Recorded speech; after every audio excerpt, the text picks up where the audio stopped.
জল ঝরিয়ে রাখা গোবিন্দভোগ চাল নিয়ে আহ, সেটা আমি একটা বাটিতে দিয়ে দিলাম।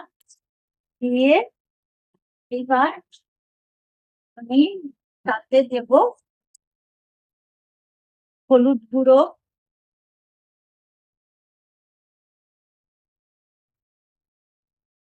আদা বাটা,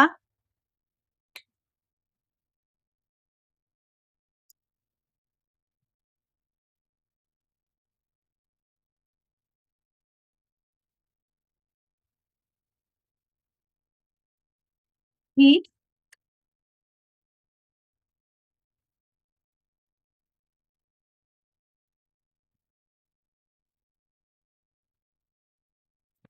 আর দেবো গরম মশলা।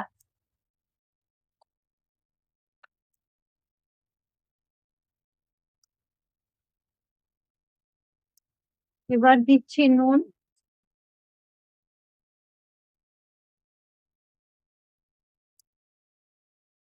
চিনি। চিনিটা একটু বেশি দিচ্ছি, মিষ্টি মিষ্টি হবে, বাসন্তী পোলাও বানাচ্ছি। এটাকে এবার ভালো করে মেখে নেব। আমার মাখা হয়ে গেছে, আমি এটাকে ঢেকে রেখে দিলাম ০.৫ ঘন্টা ৪০ মিনিটের জন্য রেখে দিলাম। আজ বানাচ্ছি বাসন্তী পোলাও। কড়াই বসিয়ে আমি আগুনতে জ্বেলে নিলাম, গ্যাস অন করে। এবার আমি একটু তেল, রিফাইন অয়েল আর একটু ঘি দিয়ে দেবো।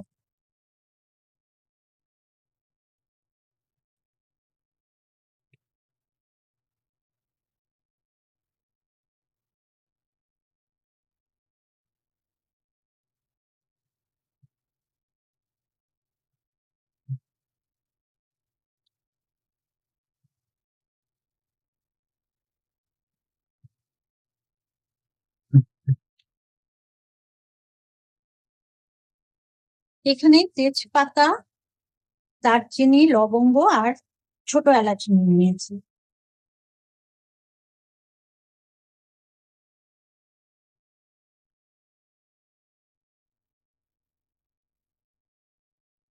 এবারে এগুলো দিয়ে দিচ্ছি, দিয়ে একটু নাড়িয়ে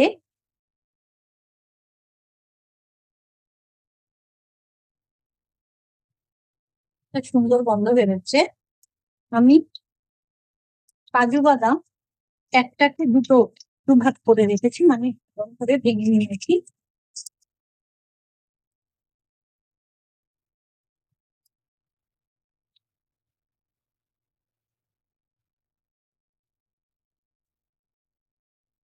কাজু বাদামটা একটু নাড়িয়ে এবার আমি দিয়ে দেবো বেশ খানিকটা কিশমিশ, যেটা আমি ভিজিয়ে রেখেছি।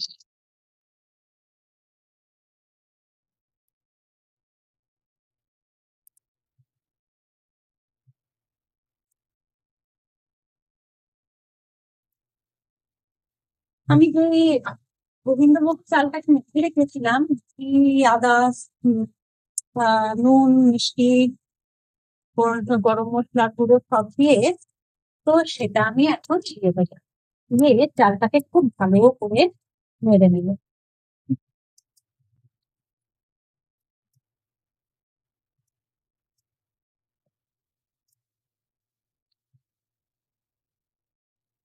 চালটাকে ভালো করে ভেজে নিচ্ছি।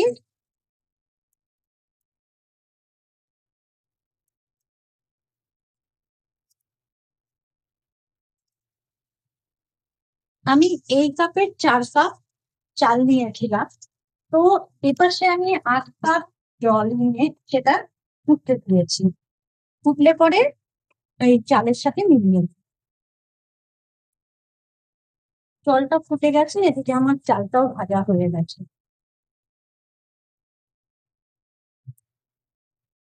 এবার জলটা আমি একটু ঢেলে ফেলবো।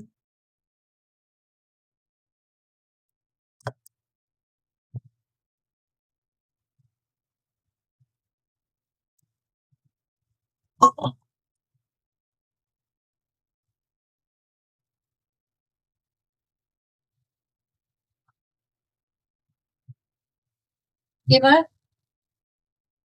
ভাতটা হতে দেব।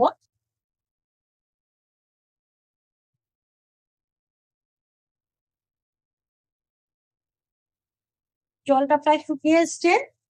এবার আমি কিছু কাঁচা লঙ্কা এরকম স্লিট করে রেখেছিলাম, সেগুলো দিয়ে দেবো।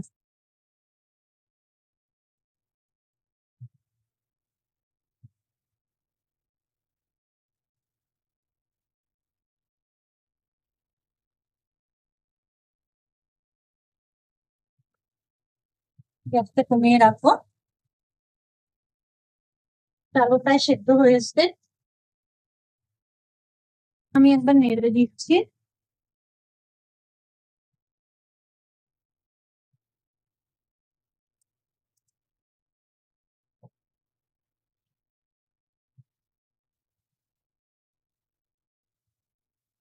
জল শুকিয়ে গেছে এখন,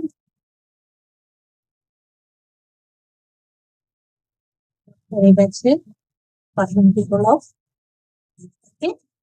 এবার একটুক্ষণ ঢেকে রেখে দেবো গ্যাস বন্ধ করে।